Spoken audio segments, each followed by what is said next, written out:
Story 1. Final update, I caught my husband with a woman in a picture while scrolling down a local influencer's IG. He was supposed to be out of town. I don't know what to do. We just had our baby 6 weeks ago, and when he told me about his business trip, I got a little upset because I'm all alone here and this is our first child, so I don't know what the H we're doing most of the time. I couldn't just refuse to let him go, however, because I knew when I met him that traveling is part of his job, so he left. He's very supportive otherwise. Very happy about being a father, and he called us maybe 5 to 6 times a day to see if we're doing alright. Last night I was scrolling down IG and there he was in the background of a local celebrity I followed, sitting in a restaurant with his friend from uni. The woman who always disliked me and who he told me not to worry about. He's been on this trip since Monday and is supposed to come back on Monday. I'm so heartbroken. I don't know what to do. I will obviously talk to him when he gets home, but what are my options afterwards? I'm a stay-at-home wife right now and I haven't worked since I graduated 5 years ago. My husband makes a good living and he didn't think me working was a necessity. I don't have a family except him. If I leave him, how am I going to fend for my son? Who is going to take care of him if I start working? I feel so trapped. Edit dash. I'm so overwhelmed with the amount of messages and support. I'm going to make it clear here that I'm not going to jump into any conclusions yet. I just had my suspicions about the friend, and I was always wary of her. I'm going to give my husband the benefit of the doubt, of course, but unfortunately my gut feeling is telling me this is what I'm dreading the most. Thank you. Update. Hello again, I'm so happy I found you guys here. My husband is home now. It was what I feared. I don't know if I made a terrible job of explaining the situation in my last post. But the influencer lives in our city and she was in a restaurant in our city. My husband was supposed to be out of town in business. I took the advice you gave me about influencers not usually posting same-day pictures, but it still struck me as an oddity because he has never mentioned having dinner with this friend. I tried to contact the influencer, but she has over 1.5 million followers. As I said, my husband's work include a lot of traveling and he usually do a video tour in his hotel room for me or send me some pictures. This time he didn't, so yesterday when he called I asked him to FaceTime me to see our son. He told me to wait because the room was messy and he called after 5 minutes. We talked and he saw our son and then I asked him for a mini tour. He showed me some parts and I took some screenshots. My husband laughed about me taking screenshots and was a bit confused. It isn't that unusual for me to do anyway, so he didn't make a fuss. I went later to Hotels.com and started comparing pictures. I found the hotel within 15 minutes. It's less than 10 minutes from our place. It was a bit late, but I took my son and went anyway. The front desk didn't want to tell me what room he was in. I asked her to tell him to come down, but she refused to do that too since it was midnight. I texted him to come down to the reception. When he came down he was like he was seeing a ghost. I told him to take me to his hotel room now. He refused and asked me to go home and that he would explain everything later. I told him if he didn't take me to his room now and without warning his friend I will scream.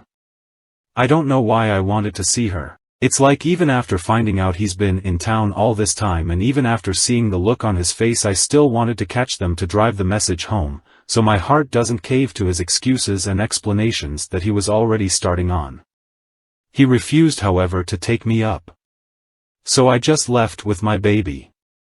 He came home maybe an hour after me and he wanted to talk and explain when I'm ready. I'm not ready yet. I asked him to move out and leave me be for the time being. He agreed. I don't know why he did this. Why he married me.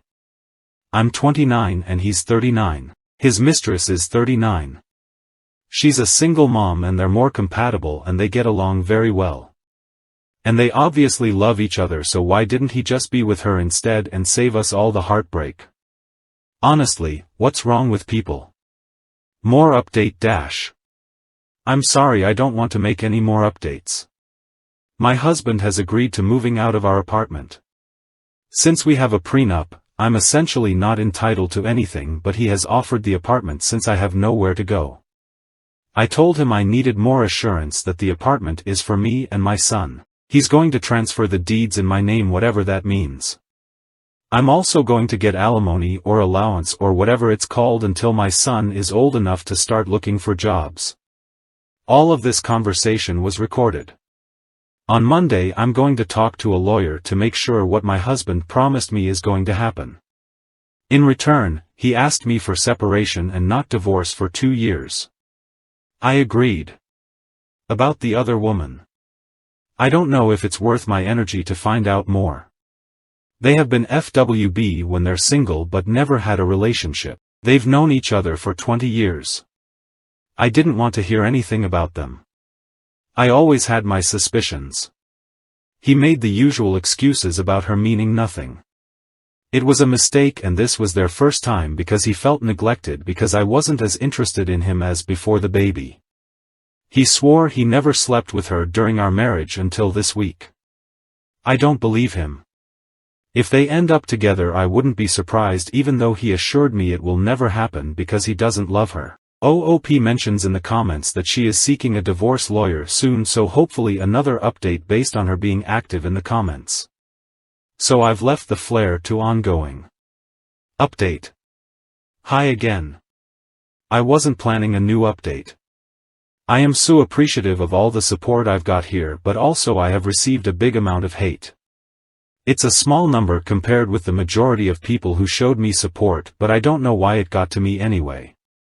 Maybe because I already feel vulnerable, or maybe because these things were always in the back of my head. I was attacked for being a stay-at-home wife, for being young, for being a gold digger, for having an older husband, for having a rich husband, for having a baby with my husband, for exposing my husband's infidelity, for not having a safety net, for trusting my husband, for not trusting my husband enough, for demanding that the man I love leave our home after he cheated on me, and it goes on. I should have just ignored everything and concentrated on healing, and I'm going to do that, but I have a small final update to share with the thousands that cared and supported. I don't have a family because I'm an only child. My parents died when I was 5. My grandmother raised me. She died when I was 20. Many have requested an update about his friend. I texted her that she's an ugly, pathetic, cheap HOE who always hated me and always was jealous of me. That even if she ended my marriage and ruined my happiness and the chance for my baby to grow up with both his parents and the future siblings we've planned, she will never have my husband because she's an ugly, pathetic, cheap HOE. It has never happened and it will never happen, but if her goal in life was to sneak around in hotels with married men, then congratulations. I told her I wished what she got from him was worth ruining my life, but that I'm happy that I at least don't need to have her in my life again. I didn't feel any better, to be honest, and regret stooping so low. She texted me back a picture of her and my husband at the hotel with the winking emoji. I forwarded it to my husband. This was yesterday. He showed up around dinner and told me everything. He slept with her during our relationship. He told me he was sorry and that he was relieved now I knew everything because she can't hold it against him anymore. I kicked him out. I regret knowing all this. We had our first meeting with the lawyers today. The prenup covers my husband's assets up until we got married. He comes from a wealthy family. I'm not to touch any of that. My husband is self-made, however. I'm entitled to 50% of everything he made since we got married. My husband also offered our apartment as an apology, even if the apartment was from his family, and he's going to pay child support. It's really all I need right now and much more than I expected. Divorce takes a couple of years or even more sometimes, especially when children are involved. I think my husband lives with the hopes that I'll forgive him down the road. I know he's always been generous, but he must have some kind of hope to make me this offer because it can't be just remorse. He apologized for hurting me and I can't even describe how lonely and devastated I'm right now. He and my son are my only family and I've lost him, and all for what? I can't believe I still love him so very much, and since he moved out I haven't stopped crying. I miss him. How could he do this to us for an ugly pathetic cheap HOE? Story 2. I, 27F, am afraid of my ex, 25M, showing up to the hospital when I give birth to our son. After I, 27F, made that post, I was overwhelmed by the response from everyone. Thank you for all of the amazing advice I received. It definitely put everything into perspective for me and made me take things more seriously. Decided I should post an update as I received a lot of messages asking what had happened. I received a lot of comments doubting the motives of Jess, 29F, and unfortunately you guys were right. So, I had my baby earlier than anticipated. I'm happy to announce that Sam, 30M, and I now have a beautiful son. He is currently 10 weeks old and was born at 38 weeks. We are absolutely smitten with him and couldn't be happier. Not long after I made my original post, Sam and I moved into a new house. We had been living in a one-bedroom apartment and decided we needed more space for our growing family. Part of our decision on our house was that it was further away from my brother and Jess. Our apartment had only been a 5-minute drive from them, and I felt uncomfortable knowing that Jake, 27M, could potentially be visiting and we could run into him while walking the dog. I also didn't trust that Jess hadn't told him where we lived. Our new house is now a 45-minute drive away from them and I feel much safer. We didn't tell them the location of our new home.